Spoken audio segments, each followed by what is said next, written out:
Hi there, this is Mike Gonzalez with Green Vigilante Media. I'm here today with Emmanuel Estrada, who's running for mayor of Baldwin Park. Thank you for being with us, Emmanuel. No problem. I'm glad to be here. Hey, so what inspired you to run for mayor for Baldwin Park? A lot of people go through city council before they do that, but you're going straight for mayor.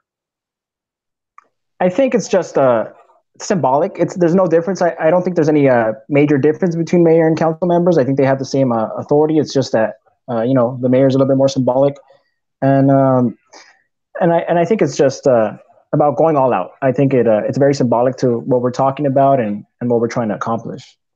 Excellent. Okay. And then I see you're very active with the Kenneth Mejia campaign. Can you tell me a little bit about that?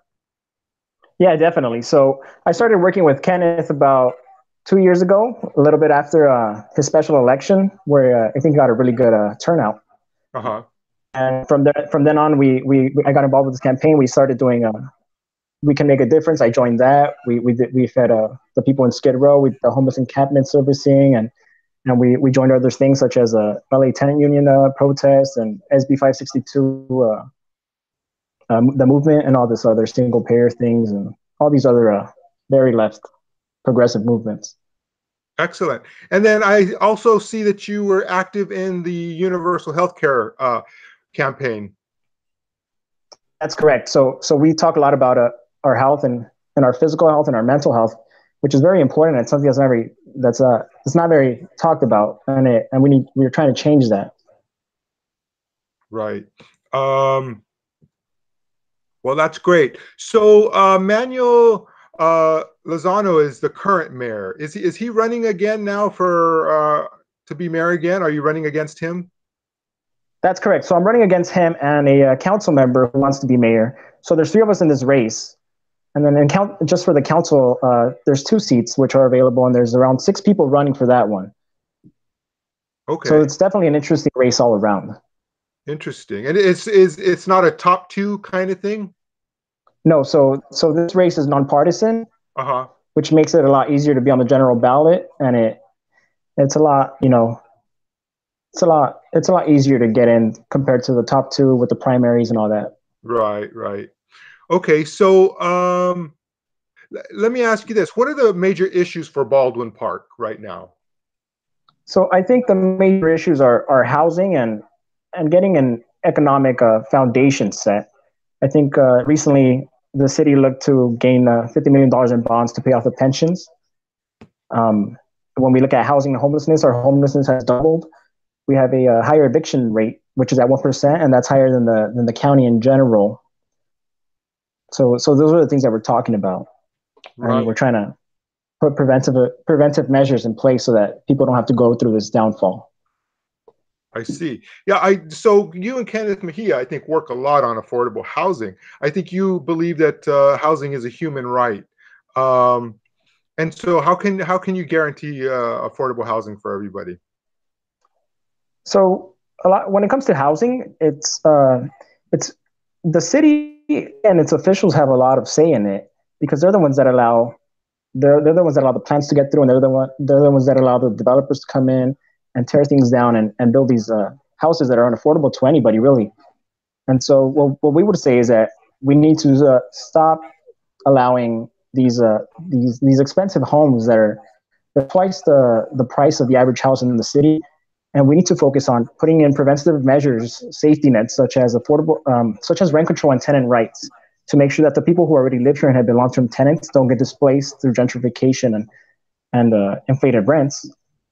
And then instead of welcoming in these massive developers, we need to focus on affordable housing because there's a housing crisis not just here but all around the county and all around the state. So as people in major cities like Los Angeles, like Burlington, and the Mariachi Plaza tenants, as they get displaced and all these other people get displaced, they're out. So it's starting there, but it's coming here, and then they don't have anywhere to go. Then we're not going to have anywhere to go, and this really affects the seniors and minorities and people of color. So it's this mass movement, and we need to prevent it from spreading. So we talk a lot about those safety nets, and I think these are safety nets that nobody should be against. So when we look at 2008, it was the middle class that suffered. through the housing crisis. It wasn't the working class. So these safety nets and these preventative measures actually benefit everybody. I agree. And so I'm assuming that you're for the repeal of Costa-Hawkins then. That's correct. I support the repeal of Costa-Hawkins. I support Yes on 10, and I support putting in strong rent control and tenant rights. Great. And we also talked about you were for the universal health care. You think that tenants' rights and affordable housing affects healthcare for especially senior citizens and low-income people. That's correct. So the inability to afford things and to afford basic needs such as housing, and what happens is that it puts economic stress on you, and therefore your mental health struggles.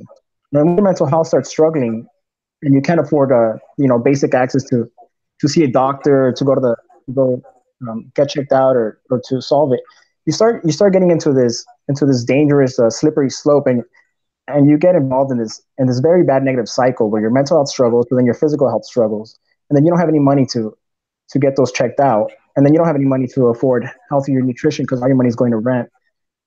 So we get into this vicious cycle, and then we just have a downfall from there. So it's not just about the pockets. Yes, the inability to afford housing right away will hurt your pocket, but in the long term, it affects your health and your ability to stay healthy. And that's what we're talking about. We're talking about things long term. Yes, absolutely. So what about fossil fuels in your community? Are you for or against drilling in your community or in your district? So we don't have any drilling issues here in my city. I know that nearby cities such as Whittier are going to start dealing with those issues soon. But what we are saying is that we want to implement a strong municipal approach to combat climate change. And then how can you, go ahead. I'm sorry. Go ahead. Oh yeah, sorry. So we would go about that by creating a more walkable city, a friendlier city where people are more motivated to walk, engage in recreational activity, and that in turn would help us stay healthier, and it reduces our dependence on the broken healthcare system, and it reduces our dependence on fossil fuels. And what would you think about divesting city funds from companies that are in the fossil fuel industry, or even invest indirectly into the fossil fuel industries? So I'm not too sure that we have any funds in there. But I mean, I would really go against putting any sort of money anywhere with any bank or any institution that is not going green or not accepting what the scientists are saying, because that's what we're seeing at a global scale, where the big corporations aren't willing to give up their profits, and they're just leading us into a demise, pretty much. Right. And then you talk about green spaces. Can you tell us what you mean about green spaces? So green spaces are practically in layman terms, green spaces, but they're parks. They're any sort of space that's been reserved to put in whether it be trees or any other sort of plant that'll make the city greener. It makes it more aesthetic. It makes it it helps clean our air. It combats they combat climate change. They also help better our mental health and physical health. So this is another way to offset the dependence on broken systems like the healthcare system. Right. And then you also talk about walkability. How does that manifest itself in your city? So just in general, the way cities are built is that we build a bunch of houses together, and then we build the stores a couple of miles away. So everybody has no choice but to drive out there. And so what I would want to see is we change the zoning, and we make it so that people can walk to the store. They can walk to get some milk. They can walk to get some water. They can walk to get, a couple of groceries, or just, all around, be able to just walk instead of relying so much on the gas. And then what about public transit? Public transit. So we don't talk a lot about public transit. The city's pretty small. It's a 7-mile radius, if I'm not mistaken. Okay, I see. But public transit itself can play a great role. We definitely reduce the amount of cars on the road and go from there. So I definitely think public transit is something that we should invest in as well. Okay. And then in your platform, you also talk about local economics. Is that part of the walkability as well, or how does that fit in? Yeah, definitely. So so local economics, when we talk about local economics, we're talking about creating a local economy without relying on outside giant retail corporations. And this makes it, and this is walkable because then the smaller businesses, they're local and they can be zoned into communities. As to, you know, major companies, they're big, they're not going to be able to fit this style of living. So you basically want to go to more like mom and pop stores as opposed to multinational corporations and Yeah. So something that people don't realize is that, you know, a lot of us think that bringing in these giant retail chains is going to fix our economy and it's going to make it better. But that doesn't really happen. What happens is that when giant corporations into your community, what happens is that you spend there, you shop there, and then that money gets funneled out of the city. It goes into a different state where the headquarters are located, and it pays their CEO, it pays their administration, and it pays their shareholders. So we want to change that. We would want local economy so that the money stays here. When the money stays here, the economy circulates better. The money stays strong. The economy stays strong. It's more recession proof. And when we support entrepreneurship, what happens is that we're allowing somebody to leave that low wage job behind, and we're giving them an opportunity to join the middle class.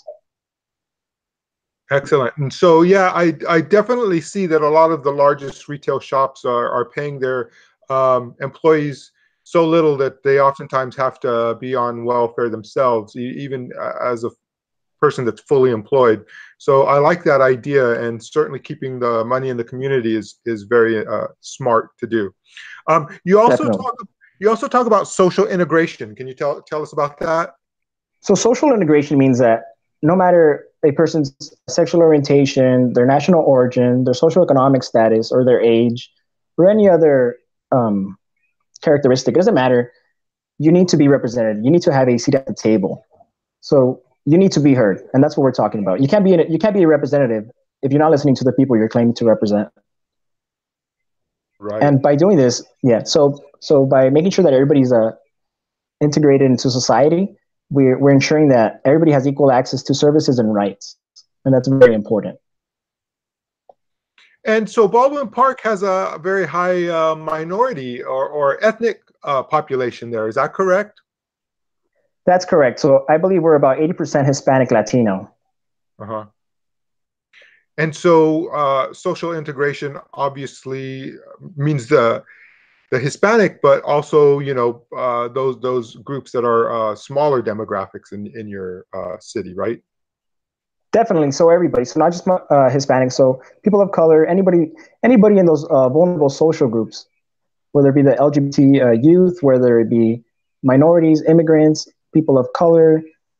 And I think that these issues really are something that we need to talk about at the local level, especially in smaller cities, because I think that things go unheard. Since cities are so much smaller, we don't get that much noise, you know, as you would in LA or you would in any other big city.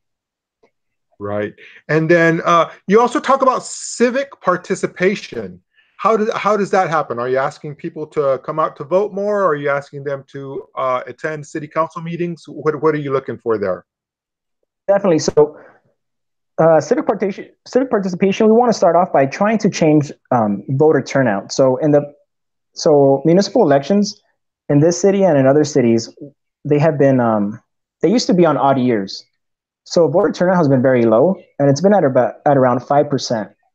Wow. And so this year might be a little bit different because now we've synchronized with the primaries and the general election. But other than that, the numbers show that people aren't involved, and we want to change that. We want people to be aware of what's going on, and we want people to get involved, whether it be by voting, by getting involved in the city meetings, by speaking up during public communications, and really just being part of the process of having a say.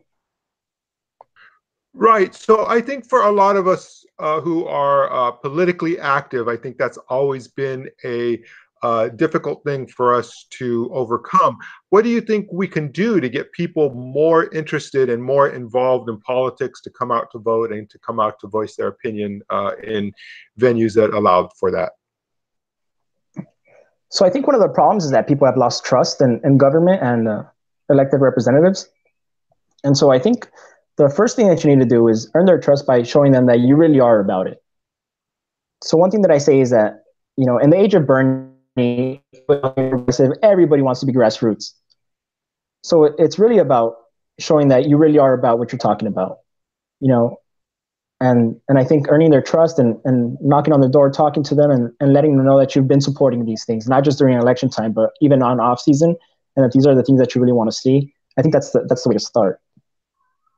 Okay, excellent. So you talk about raising revenues for the city. Can you tell us what your ideas are so that you could pay for some of these plans and programs that you have? Definitely. So I think that the city can open up to advertisement and sales, and that means that we can welcome companies to advertise on city property, whether it be benches, bus stops, the buses themselves, things like that. That it's not going to be the biggest funds, but that's incremental funds, and little by little they can add up, and we can allocate them and use them for certain things. At some point, what I would want to see is that the city have enough funds so that we can direct them to buying property, and the city then can run public housing, and by then we can ensure that there's not going to be these crazy rent increases, and the city will create revenue off of it, and that would help strengthen the economy. Also, now that marijuana is being welcomed into all major cities and even local cities, we'd want to take advantage of that and make sure that funds are being used for the right things. Okay, great. So Um, and since you spoke about marijuana, you say that there in your city there is a monopoly for marijuana. Can you tell us about that and how that's a problem for the city and what you could do to overcome it? definitely. So we're allowing people to come in, and they're allowing marijuana only for cultivation. So that means that people can have a warehouse and cultivate, but they cannot sell it here. And in order to move it around the city and move it out of the city, they need to go through one distributor, and they gave that distributor the monopoly. So every manufacturer has to go through them. And the problem with that is that it's it's um, it's brought a lawsuit on us from other people trying to fight the monopoly.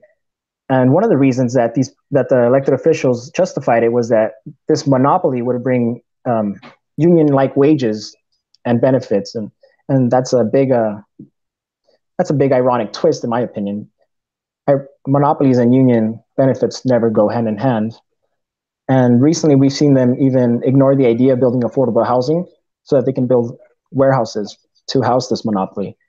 And I think that's a very negative thing to do, especially when we look at the history between marijuana and minorities and people of color. It's for decades it's been used to criminalize us, and now it's being used as a weapon of displacement because we're building to house it instead of housing the people. Interesting, interesting. And so you would want to invest in new um, marijuana businesses, new upstarts then? Yeah, so I mean, I would just want to take away that negative image from it and find a way to get rid of this monopoly. And then, because it adds another stigma and another negative view of marijuana. And that's kind of where we're at right now, where we're trying to take away the stigma and the negative stereotypes. And this just sets us back. Excellent. Yeah, I agree. And then so you also talk about Baldwin being a sanctuary city. Now, California is a sanctuary state. Can you talk about sanctuary city versus a sanctuary state and what you see for Baldwin Park? So in general, in California, especially in California, we're hearing all this talk about sanctuary cities and sanctuary states, and we see everybody getting excited about them. But the truth is that sanctuary cities and a sanctuary state really does nothing for nobody. All it says is that your local officials will not work with federal authorities. And what I want to do is I want a sanctuary by act, not just by title. So so we have to ask people, ever since Baldwin Park became a sanctuary city, has your life gotten better? Has your house been more affordable? Have you been able to eat healthier? Have you been able to afford health care? Have you seen any positive benefits? And I think the answer would be no. And so it's time to stop getting excited about these these symbolic acts and start making real progress. Interesting. Great. Well, Emmanuel, I think you have a very good comprehensive platform. Sounds like you have a good understanding and comprehension of the issues and solutions for them. again, back to the fact that you work with Kenneth Mejia, and you work with a fair amount of Greens, because that area seems to be pretty good on the for the Green Party and their volunteers. Are you getting a lot of help in your campaign? So we've just started taking off, and I know that Kenneth is very busy, and so is Rodolfo. I also have done a little bit of help for Rodolfo out in District 40. So we've been focusing on just taking off, and so far we've gotten a good amount of inquiries regarding volunteering here in the city. So we're focusing on just getting those new people to volunteer with us. And what's the plan? You're gonna be knocking on doors and phone banking? Definitely. So we've already started knocking on doors. We're knocking on every door. We're not trying to hit only certain voters, because we're trying to change the voter outcome. And we're also phone banking. We're text banking. We're hitting every voter in every single way possible. And we're very strong on social media. And so far on social media, we've gotten a very strong positive feedback. So this campaign is doing very well so far. Excellent. And then, so if somebody wanted to volunteer or they wanted to donate money, how could they do that? Do you have a website? So if somebody wants to donate money, they can look our crowdpack up at crowdpack.com/c/Estrada. We don't have a website. I don't think that there's a need for it. So we are heavy on social media. They can find us at Estrada for Mayor on Instagram and also on Facebook, or they can email me at emmanueljestrada@gmail.com, and we can go from there. Excellent. So I will go ahead and post your crowd pack on the comments for this video. And Emmanuel, I thank you for running. I like your platform, and I wish you luck. And thank you for doing this interview. Thank you. Thank you for having me on. And it's great to talk about politics all the time. I think there's never a bad time to talk about these things. So excellent. Great. Thank you, Emmanuel.